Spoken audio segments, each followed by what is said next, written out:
And we're back. Merge and center command. We already did that. I did the merge and center first when I was talking about merging. It is a very simple tool that is available right here, merge and center. And so I've already shown you that one when I did the merge.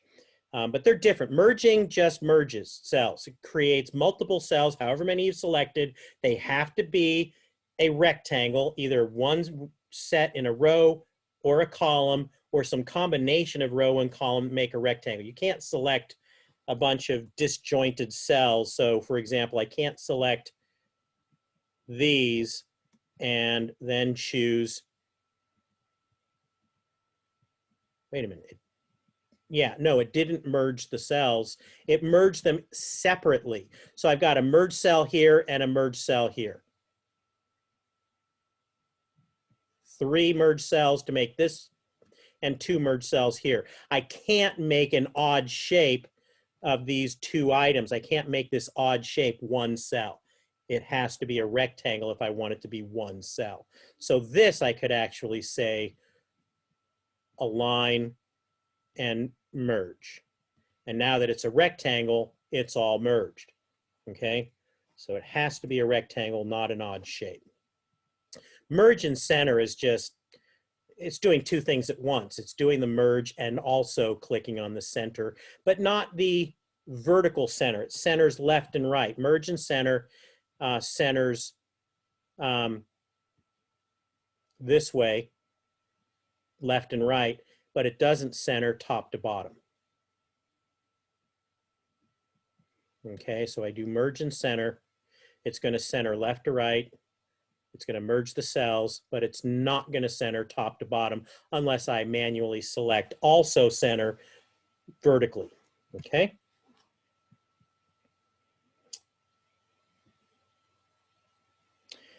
Number formatting, lots of ways to look at number formatting, general, comma, currency, accounting, on and on and on, percentages.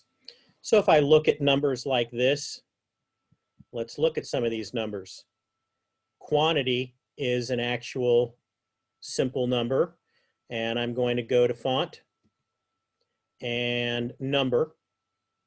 The number tab, this is going to be a number, and I want quantity as a whole quantity. I can't sell 0.03 apples. I sell whole apples or whole cars, right? So I don't have any decimals, so I'm going to make that 0 rather than 2 decimal places. And I can choose how I want to represent negative numbers. If there's something that comes back in stock, maybe that is considered a negative sale. But that's just a general number as opposed to general. General, just automatically Excel makes its best guess. It's text versus versus a number Excel guesses. If I want to say definitely it's text, I can say it's text. But number is just generic. Now I've got no decimals. That is more appropriate for a quantity, right? But price, format the number. Price is a currency, isn't it? And I do need decimal places. And what kind of currency is it? So I've got ways of showing the decimal places. I can show the symbol. Is it a dollar sign? Is it, and I've got all these choices for currency, Turkish, Caribbean, Latin, lots of dollar signs.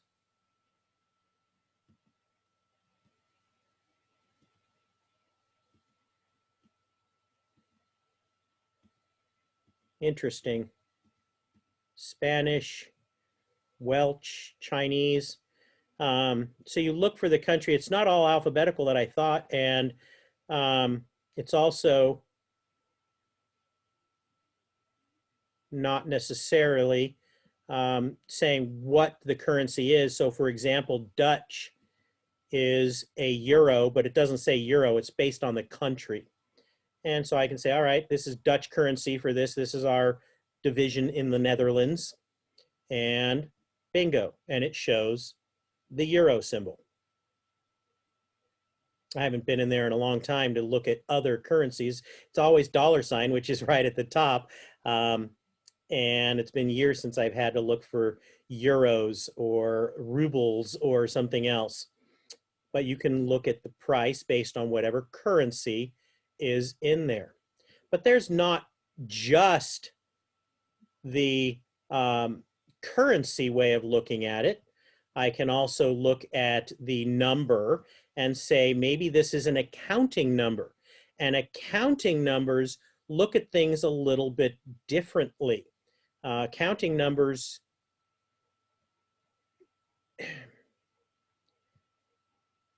look at the zeros here in discount, and look what happens when I click on accounting, and also the negative symbol. If I click on OK, boom, look at what happened. Accounting, rather than currency, looks at this very differently, and it's for visual purposes. The human brain can look at large amounts of numbers and pick up parentheses much faster and more reliably than the negative sign. So the negative sign, like minus $3.15 discount, is fine for small groups of numbers, but with large accounting numbers, it's much more effective to use parentheses to represent negative numbers. You can do that with currency as well, but that you can designate them as negative numbers. But the other thing is, look what happens to zeros. The human brain, when looking at large sheets of large sheets of data, 0.00 is hard to pick out in large number sets. But a virtually blank cell with a little hyphen there is easy to spot. And if it's totally blank, you don't know, is that something that's missing some data, or is it really zero? And in this case, it's really zero. If I type 0 in another cell, what do I get? I get another one of those lines. So the little hyphen symbol tells me that it is 0, and it's not a blank, because a blank cell still shows blank. And so again, it's a visual cue to help accountants who go through large amounts of numbers to see things much more effectively. And then the total, which we're going to do the same currency as we did earlier. And I don't care that it's necessarily the same euro country. Oh, come on. I'm just going to go to the first country I see with a euro symbol. Oops. It's the euro symbol, but guess what? Some countries put the symbol before the number. Some countries put the symbol after the number. And I forgot about that. So I just took a random euro country, and I'm glad I picked that other one, because it shows that they don't all write their numbers the same way. So you have to be sure you are paying attention to formatting of the numbers, especially when you're doing international types of things. The comma style. Now, these are relatively small numbers, so I don't have to worry about commas. But what if this was 67988?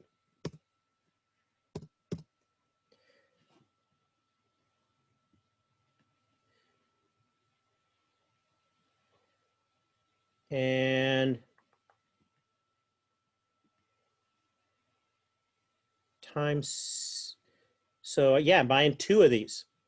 And this one is 254, 225. So these are really expensive pieces of equipment. We're not just selling tiny little $10 items. These are really expensive. And automatically, you can see that they have generated commas in these numbers. But what if I sold 2,000 of these, not 2? Do I want commas in there? Well, currency automatically puts the commas, but maybe with a non-currency number, I also want commas. So I can use comma separators if I want, even on a general number. Okay, now it's 2,000 with a comma. With the currency, it doesn't ask about commas because currency automatically uses the commas in a way based on the type of currency you're using. Percentages, let's say I have something like the number 2. What is that if I format it as a percent? What do you think it's going to look like? I'm going to choose a number and I'm going to choose percentage.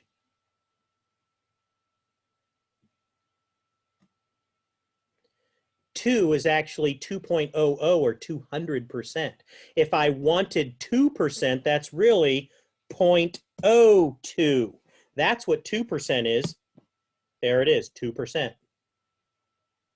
So Excel doesn't take a 2 and turn that into 2%. 2 literally is 200%. It's 2 wholes. What is 1 whole? 100%. 2 wholes is 200%. So the decimal form of 2% is 0.02.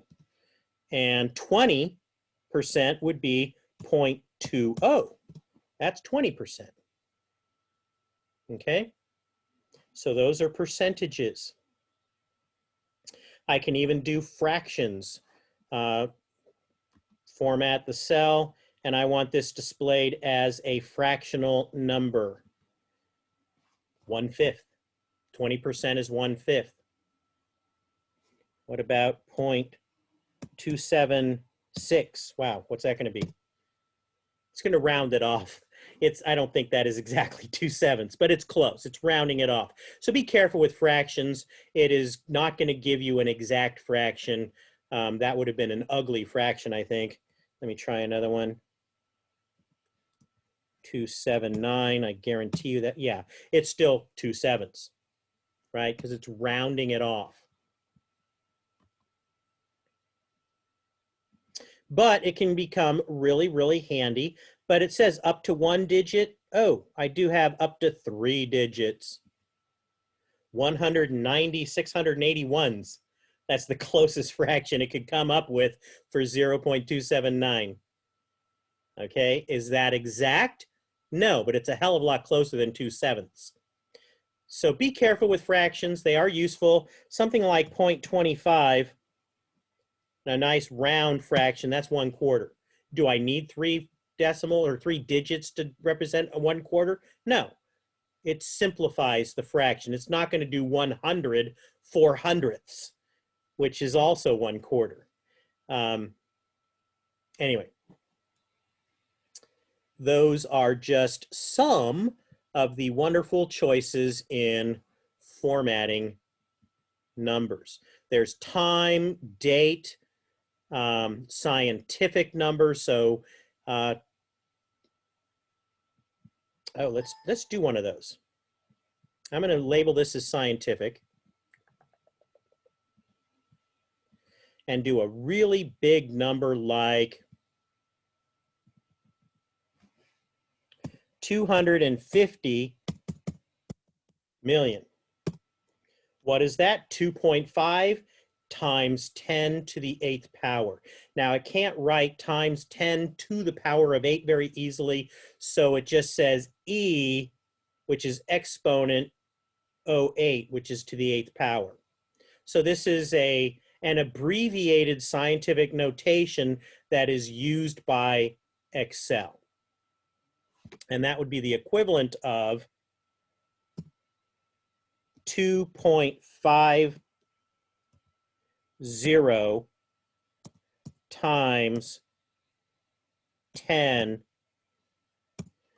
to the 8th power. And that 8 is a superscript.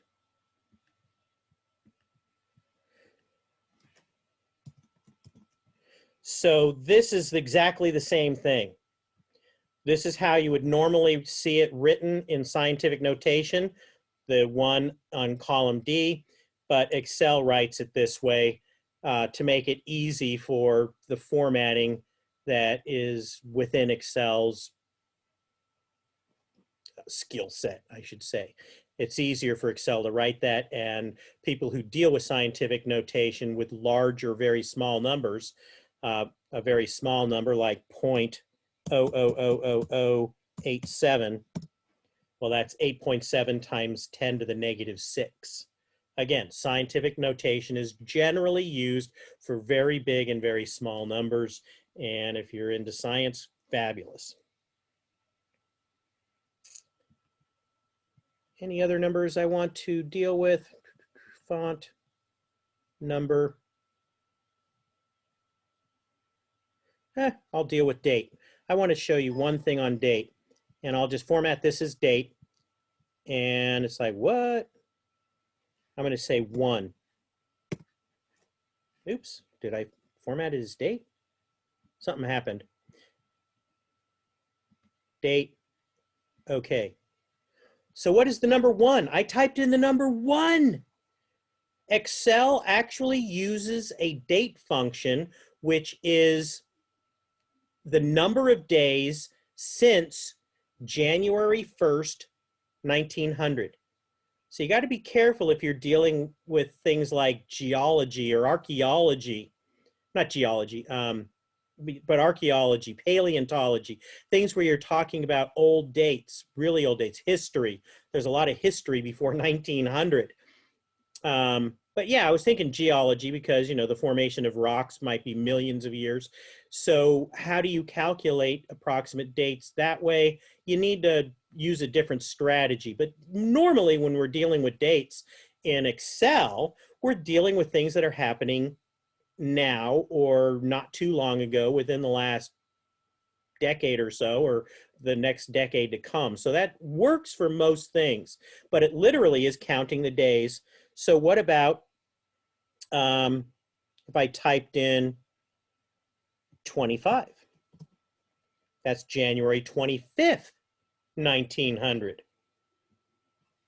What if I typed in 7654? That's December 14th, 1920. I moved 20 years ahead, 20, almost 30, almost 21 years rather. Okay, so it's just a number, but I could just type it directly in. Let's say I want today, 11, 1, 2020. Excel automatically recognizes that as a number, a date in the number format. So it automatically chose a date because it saw the pattern of what I just typed in. But if I change that to a general number, what is the date? How many days has it been since January 1st, 1900? It's been 44,136 days since then, okay? So sometimes it is important to understand what dates are and what those limitations are. You know, what if I did January 23rd, 1876? It's going to know it's a number. I'm going to format the cells. It just, now it says, wait a minute, it's just general. It's going to just take literally what I said. It's no longer a date. If I change it to date, it didn't change anything. What if I change it to a number? It doesn't know how. So it cannot handle any dates prior to January 1st, 1900. But if you're dealing with dates since then, which is highly likely, then you can calculate things on dates. Like you can calculate percentages, like, you know, December has 31 days, but February has 28 days unless it's a leap year, and you're calculating a loan based on some marginal percentage per day, how much money accumulated on that debt per day. Well, Excel is great at calculating exact date functions, and that is something that's more advanced, but I will show you some at a later time, a later date. All right, date is really fun. But those are some of the number formats that you can apply, and there's a lot more you can play with, but you saw the most important stuff. What about formatting cells? There's a dialog box.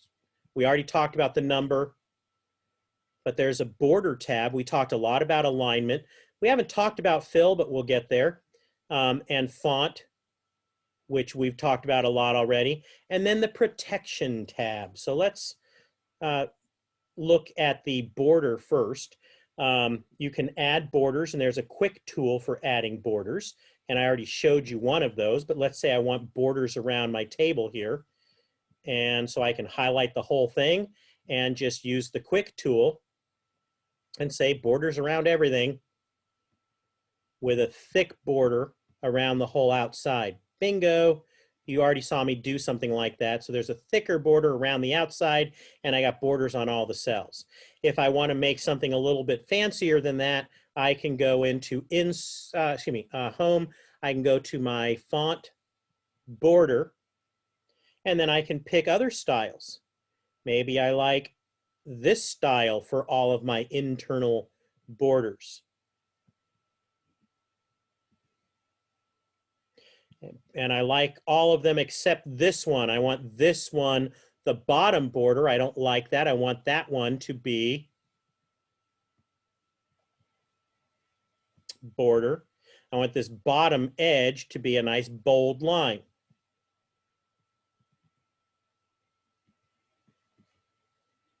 There it is. So I can play with those borders and do quite a bit of different changes as I wish. I can go to the quick fill tab and pick a color for fill. I can make it, light blue for the headings to make them stand out. And I can make them light gray for the others. Bingo. I've got a table that kind of pops a little bit, a little more professionalism. I did it just with this drop-down tool that looks like a bucket. I can also go to font fill and choose the colors there. More colors, I can pick from the standard colors, which instead of giving me, 16 to 20 choices, whatever is in the drop-down list, no, there's more than that, but whatever it is, this gives me more choices, or custom, which gives me literally millions of possibilities. And I can decide what exact color I want and the darkness or lightness that I want. And if I know the color, for example, the burgundy color that's the Hartnell color, I guarantee you there is an RGB number for that color. And I could come up with exactly Hartnell's color, put it in here, and then just lighten it up a little bit because it'd be too dark a background, or leave it the same and with white text. So, here's, let's say the Hartnell color was this one. That's not it, but close enough. Bingo. Okay. Now I've got Hartnell's color. Well, I can't read that too well, so I'm going to change the font color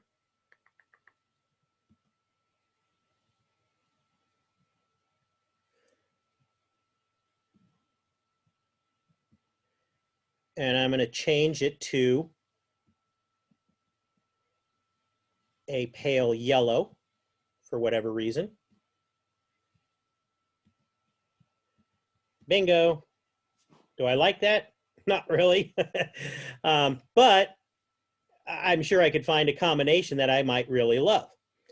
So you can use dark background, light text, light background, dark text, white background, which is the default, whatever you want. That's how to deal with fill.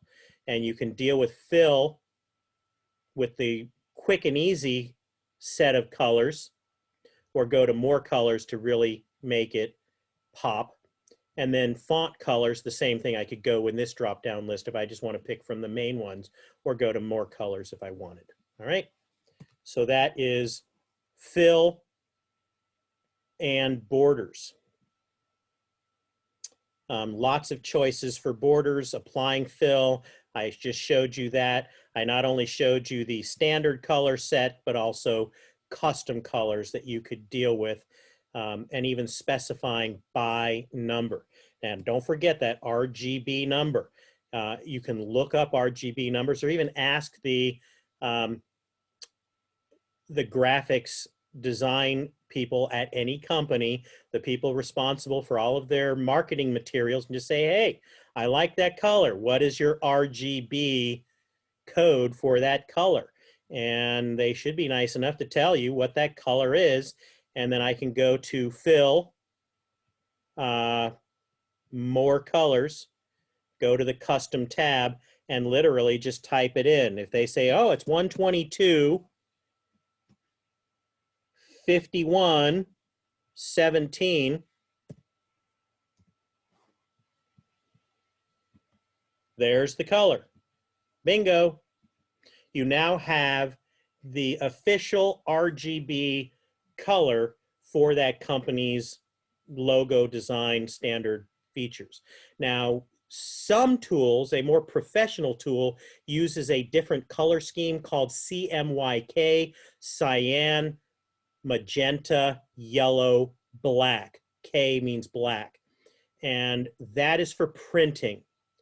CMYK is a printed format for color. RGB is just red, green, blue, and that's how computer monitors work. Computer monitors work on an RGB system, and if you're really doing this professionally, you would have your monitor calibrated to RGB for the proper light color, so that you are getting an accurate RGB. So I'm working for a printing office.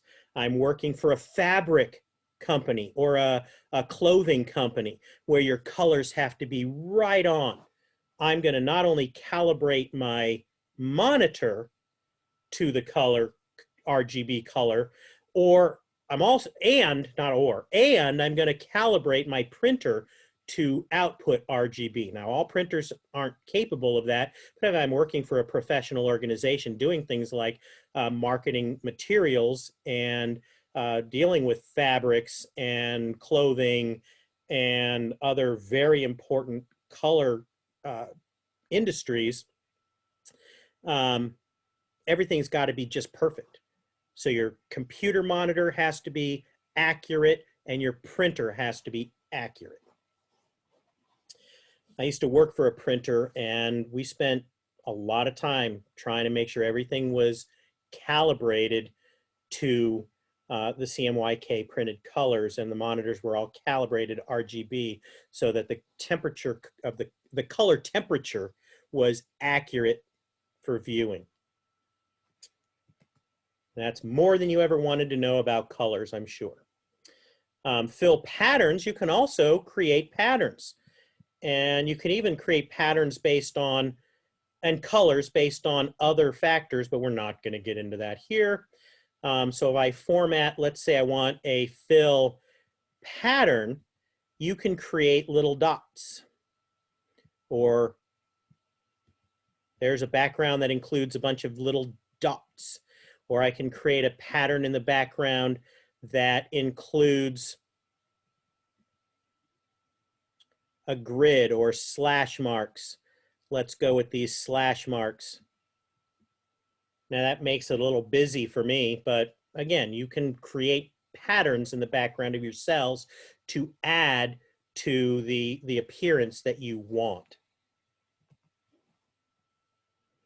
And not only do you have patterns, but you can change the color style of your patterns and all kinds of different things. Here they're showing gradients, and I'm not going to show you all of those.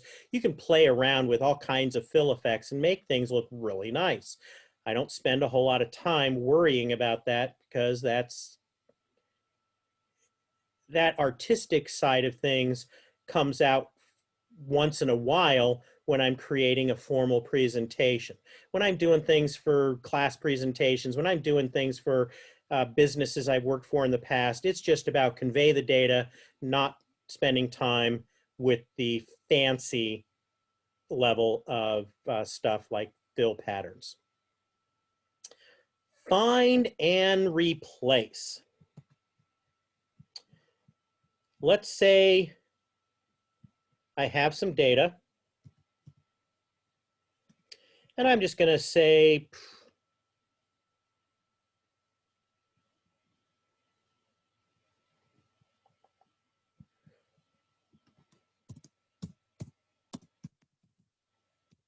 let me do it on this sheet. It's already big enough. I'm going to scroll down, and we have Bob, Sally, Mike, Rob, Juan,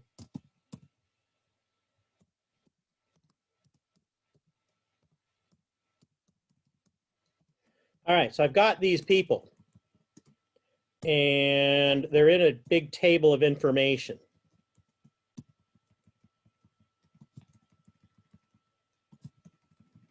And they're repeated many times, as you see.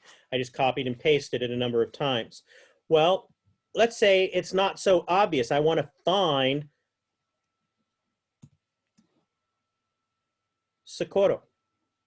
So I typed Control F for find. That's the easiest way, and I just used the shortcut.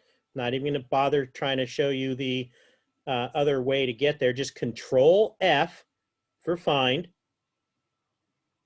And I'm going to type Socorro. And I say find next. And it jumped immediately to Socorro. Find next, find next. It'll keep going through the list to find Socorro. And that's really handy. And it'll just keep going through the list till it gets to the end. I hit find next and it'll go back up and keep looking. But maybe Socorro left. She's now working for our Southern Division, and Socorro is being placed by me. So I'm going to replace all of the Socorros and say find next, replace. And I can say replace one at a time just to make sure. But you notice when I click on replace, click, it replaces that, or replace all, and it's going to say, well, I made 2 more replacements. And now all of the places where it used to say Socorro, it now says Stephen. On a short list or a list where it just has Socorro once, is find and replace going to be helpful? No. But if I've got Socorro 37 times in some spreadsheet, it might be really handy to just say replace. Maybe I misspelled somebody's name. Maybe I've got Rob, and Rob doesn't like being called Rob. So I'm going to go Control F, click on the Replace tab. I find out after we've worked with him for a little while that Rob prefers being called Robert. Replace all. Boom. 5 replacements made, and all of the Robs are now Robert.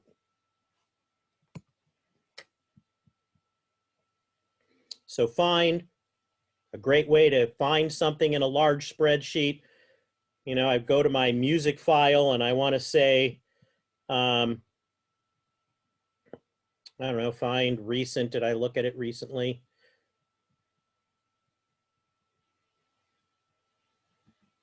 Here's a big old music file that has thousands of entries of MP3 and WAV files.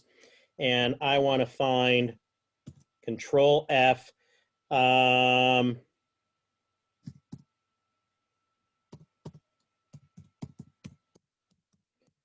Fleetwood Mac.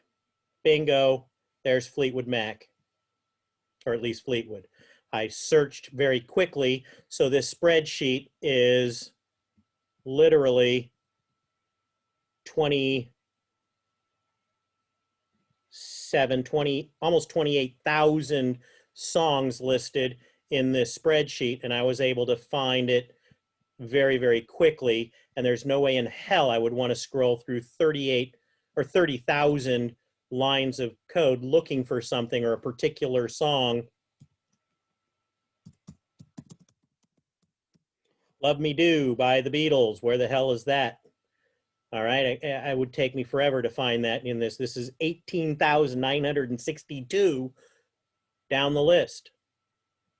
So find is extremely handy on large data sets. And that's it. So a lot of review, things you should have bumped into, but a lot of new things as well, expanding on your ability to fine-tune, tweak Excel spreadsheets. The same exact things will work in any spreadsheet, in Google Sheets, in OpenOffice, Calc, whatever spreadsheet program you use. You just might have to use Google or YouTube to find out, using the vocabulary that I gave you here, to find out exactly how to do it in your program. But again, a lot of companies, they really want to woo or entice the Excel users to use their product instead. So a lot of them will use the same basic functions, the same basic shortcut keys like Control F for find, in order to do this task. So you don't have to learn everything all over again. Yes, you'll have to learn some things differently, but it shouldn't be dramatically different on whatever program you're using. And you should know how to be able to do everything in these examples that I gave you without too much difficulty. Okay? Good luck and have fun playing.